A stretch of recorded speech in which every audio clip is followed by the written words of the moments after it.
If you have ever watched a World War II movie or TV show that depicts the airborne element of the Allied invasion of France for Operation Overlord, then you probably know the airborne forces did not exactly have precise landings. They were severely misdropped all over Normandy. General, first reports out of Ike's people at Shafe said the 101st is scattered all to hell and gone. There's misdrops all over Normandy. Man, 82nd, where the hell are we? Why did that happen?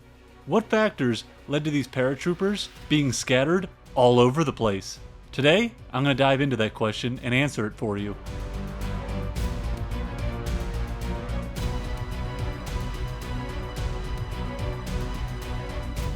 First, let's start with everybody's favorite, some background information into how paratrooping forces were introduced to the military. Parachutes had been used by the military for various purposes since the First World War. Initially, they were used as a means of escape from observation balloons or aircraft. American General Billy Mitchell proposed parachute troops as early as 1917. However, after World War I is when parachuting would be explored in more detail. In the 1920s, armies began to think more about how planes were changing warfare. And so naturally, how to use troops dropped by parachute was an area to look at. Italy was the first country to test out delivering infantrymen to the battlefield by parachute.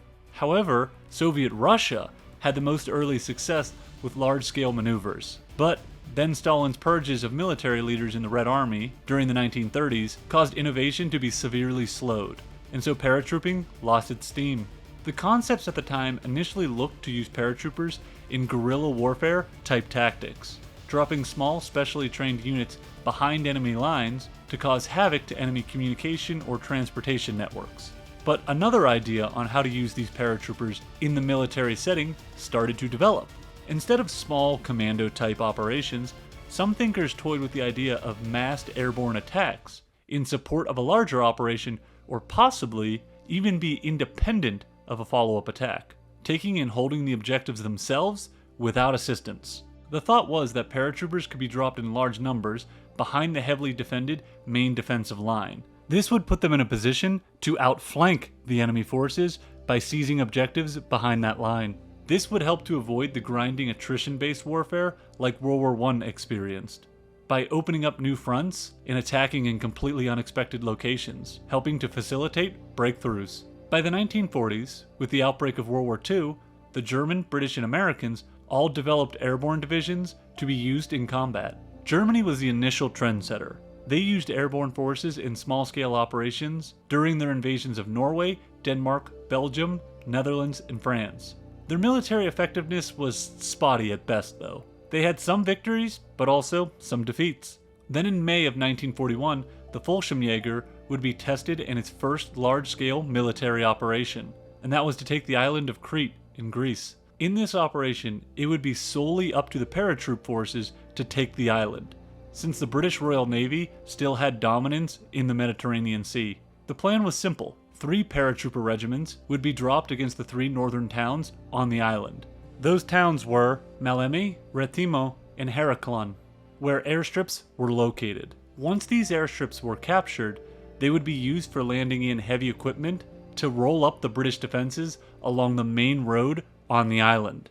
For the operation, they would have 600 Junkers 52 aircraft for the paratroopers, along with 80 towed gliders. The air forces to support the troops would consist of 280 bombers, 150 Stuka dive bombers, and 200 fighters. Even though they would be expected to land on hostile airstrips without support from a follow-up amphibious assault, the commander, Student, was not worried. The British forces on the island were severely lacking in heavy equipment, like tanks, but more importantly, the Luftwaffe would be able to dominate the skies. On the island, the British only had 17 Hurricane fighters, but even those few fighters were withdrawn before the German attack.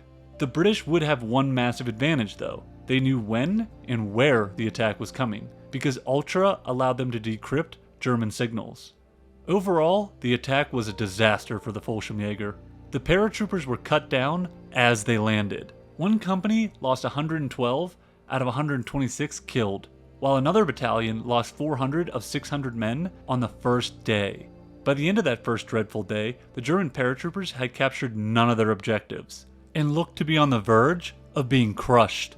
However, the British forces on the island had abysmal communications, and Student poured everything he had into the Malemi airstrip, sending 40 Junker 52s to land there and reinforce what little they had. With that airstrip barely established, the weak British forces on the island fell apart. The Luftwaffe had complete air supremacy, shooting and bombing everything that moved. By June 1st, the British had evacuated what forces they could off the island. Even though ultimately victorious, this marked the end of paratrooping in combat operations for the German army. Hitler stated in July, "Krieg proves the days of the paratroopers are over." The paratrooper weapon depends on surprise, and the surprise factor is now gone. Krieg had killed 4,000 German soldiers, most from the 7th Parachute Division. Not just men were lost though. 220 out of 600 transport aircraft had been destroyed, all for an island that held very little strategic value for the German military. The British and Americans would take a different conclusion from Krieg though. It was that particular use of paratroopers rather than the underlying principle of airborne operations that was unsound. When they used paratroopers in the future, they would not use the German approach of dropping paratroopers directly on top of enemy positions to take them. Instead, they would land troops at a distance from the objective, and would then concentrate after landing to launch an attack on the objective. As well, they would plan their airborne drops in coordination with major amphibious assaults from the sea. That way, the enemy would be distracted from a concentrated response against the fragile paratroopers and glider forces. This style would be effective for Operation Husky to take Sicily, and then again in Normandy, in unison with the D-Day landings. Ironically, German paratroopers would be fighting against American paratroopers in those Normandy battles.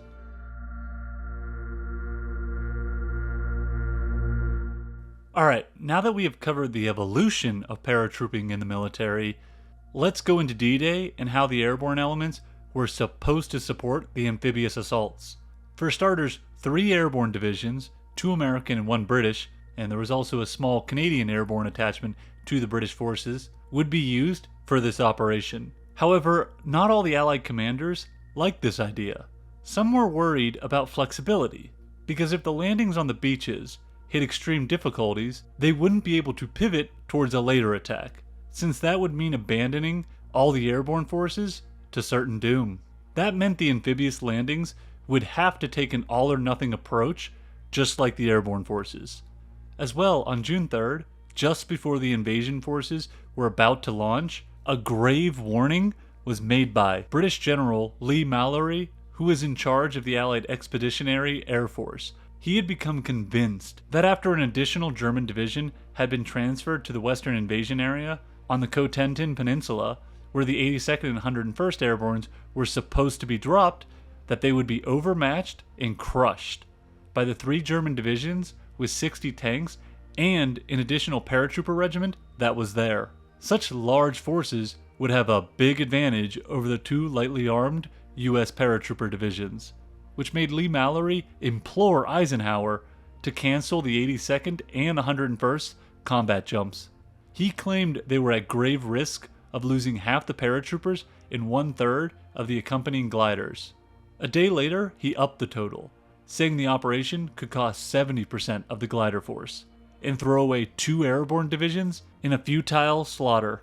However, if Eisenhower did cancel the drop, that would mean scrubbing the landing at Utah Beach, because he needed those airborne forces to stall the German counterattack towards that beach. That is why Eisenhower responded that the airborne attack must go on. That takes me to a good transition. What was the job of the airborne divisions on D-Day? I have briefly mentioned that their drops were meant to support the amphibious assaults, and to prevent German counterattacks.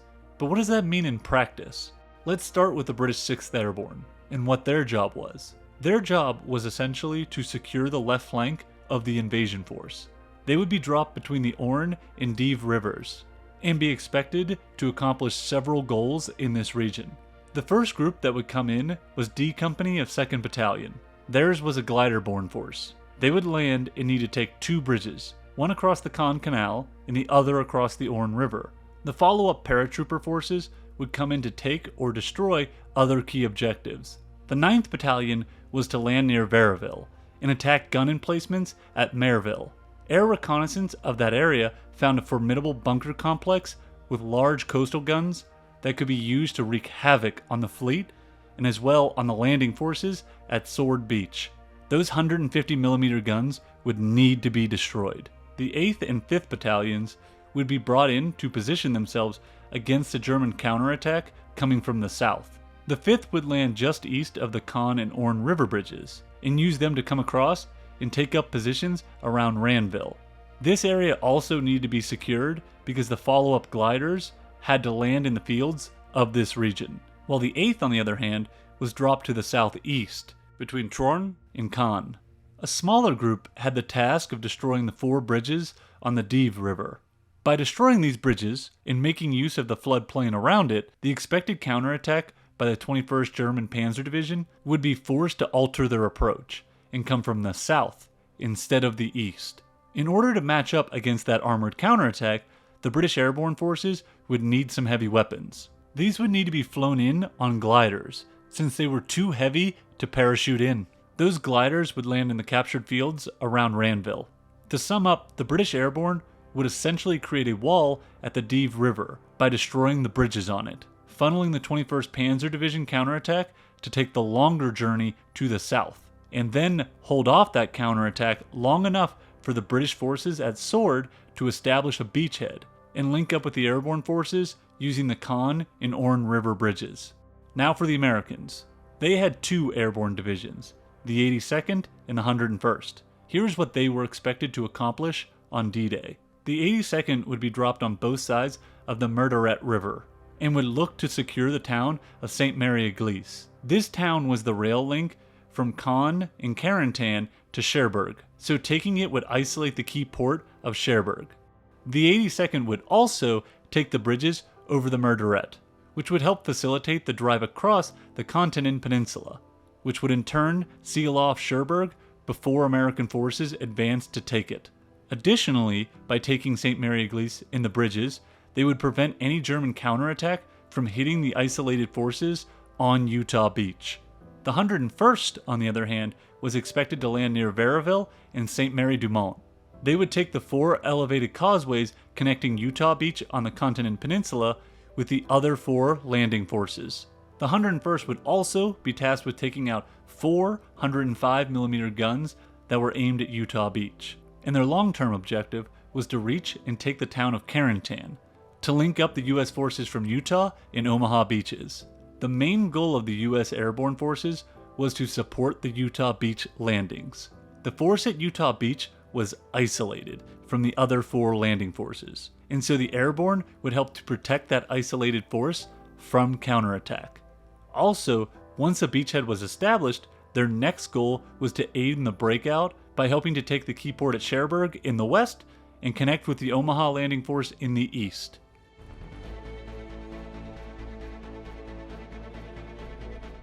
On to D-Day. You're finally done listening to me talk about preliminary things. As the saying goes, the best laid plans of mice and men often go awry, and that is exactly what happened to the British and American airborne divisions on the morning of June 6th. The Allied commanders did try to create a plan to avoid misdrops. After problems during the airborne assault in Operation Husky, Major General Matthew Ridgway, who was the commander of the 82nd Airborne, wanted drop zones marked with lights and radio transmitter beacons to help guide the main paratrooper force planes to the target zone. This would lead to a group of men paratrooping in before the main force, who would then deploy these beacons so that the planes could follow them to the drop zone. Those men were called Pathfinders, and they parachuted into Normandy a full hour ahead of the main airborne assault, and 6 hours before the amphibious troops hit the beaches. Once on the ground, their mission was to seize the drop zones, and use the radio transmitters and signal lanterns to bring Allied aircrafts onto the target areas. Pathfinders typically jumped in small sections, or sticks, of about 18 paratroopers. The Pathfinders hit some issues on D-Day though. Because of the flooding and the dropping at night, it was hard for their planes to find their drop zones, and so some landed in the wrong location. Others ran into the issue that their electric beacons or signals had become damaged in the jump. As well, the tall wheat fields of France made some of the beacons invisible to the planes. However, this would be just the beginning of the navigation problems the airborne forces would face.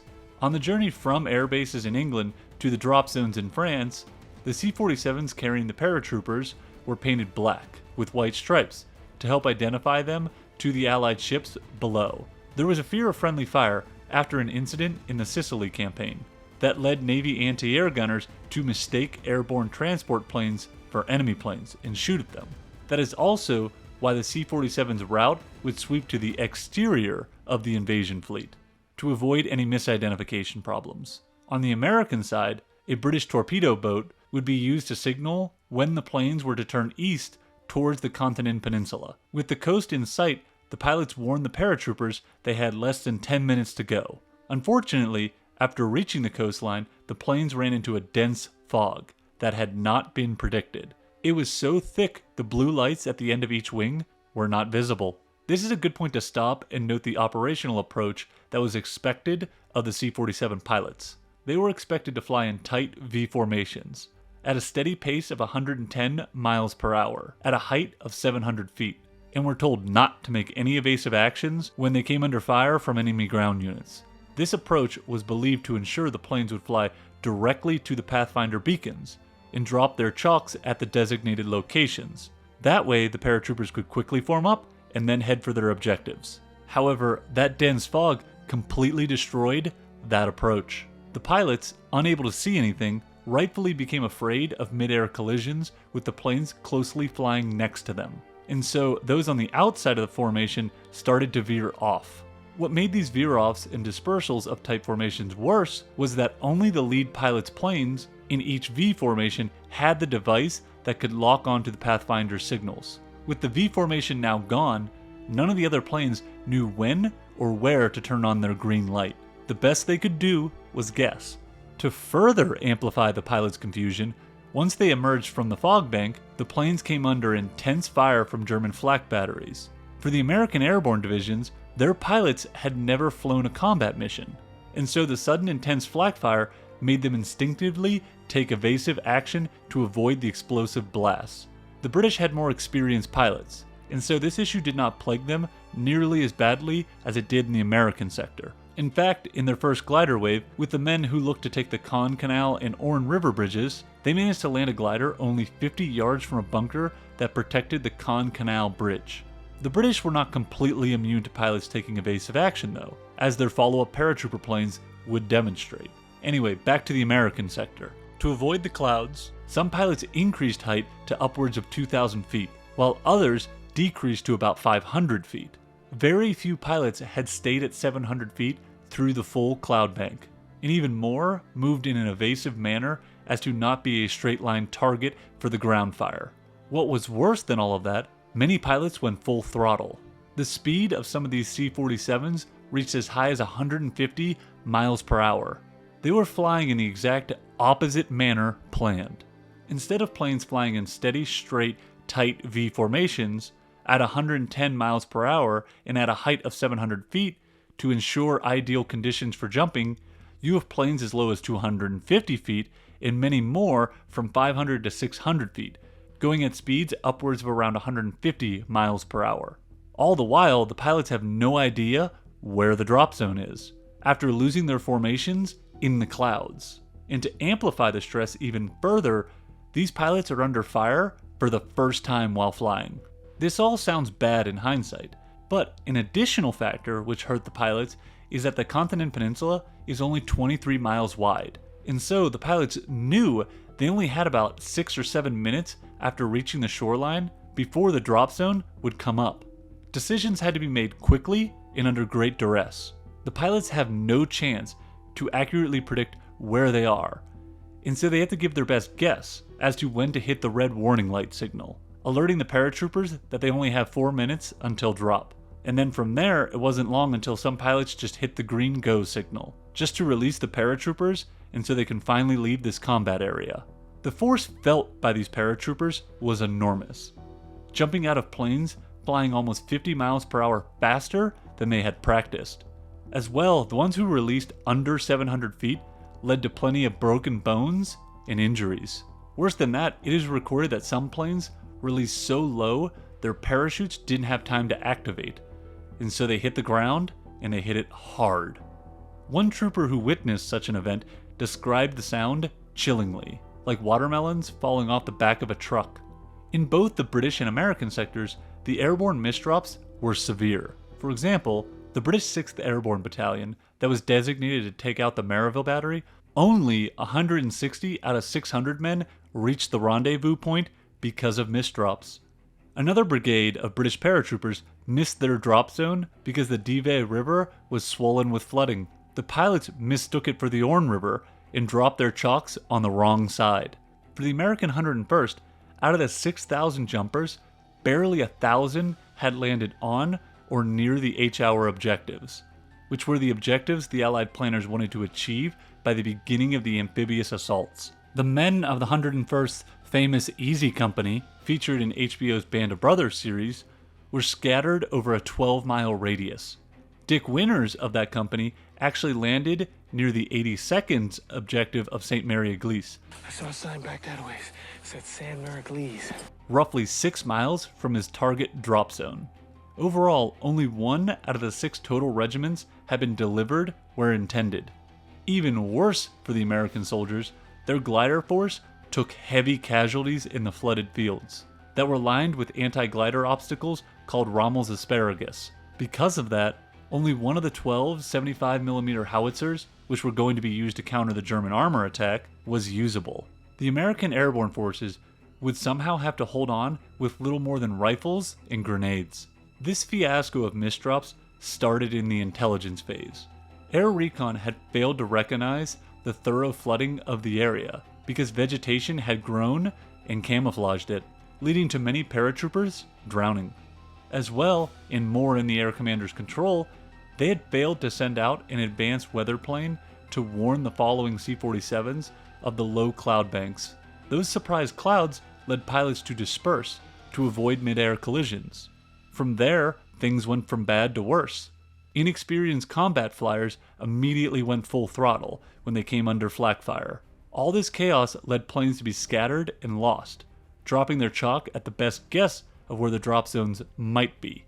All of that makes it even more amazing that the paratroopers were largely successful on that first night. For the British, after they took the legendary Pegasus and Ranville bridges, they were able to destroy the guns at Maryville. Although they were disappointed the guns were only 75mm and not the 150mm ones that they were expecting. As well, they destroyed all 4 bridges across the Dive, delaying the German counterattack from the east. All of these victories helped the British forces at Sword Beach immensely. On the American side, the 82nd managed to liberate the first French town at St. Mary Église, while the 101st took the causeways near Utah Beach, and eliminated the heavy guns at Brecourt Manor.